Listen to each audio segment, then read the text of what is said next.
St. Augustine is the nation's oldest city and within its borders holds some of the deepest points of American history.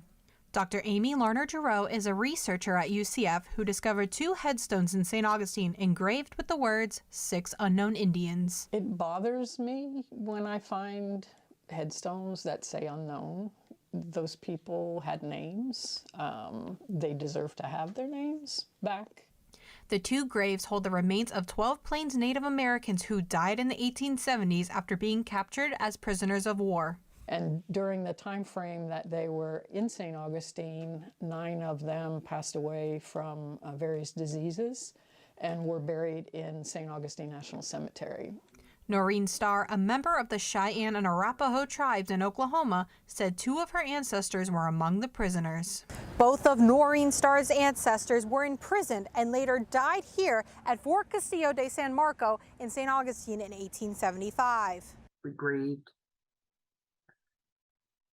and we didn't understand why there still wasn't anything there to acknowledge their being, and Wanting to preserve the legacy of her ancestors, Chief Heap of Birds and Big Moccasin, Noreen began a project to ensure they would not be lost in history.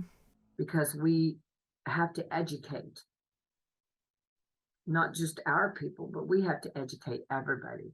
Stephen Roberts is the Director of Education, Interpretation, and Visitor Service at the fort.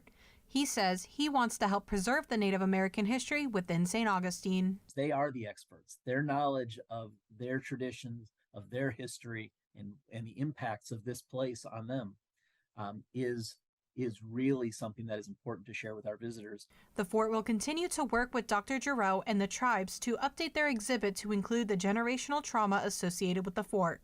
In Orlando, Caitlin Simpson, UCF Nightly News.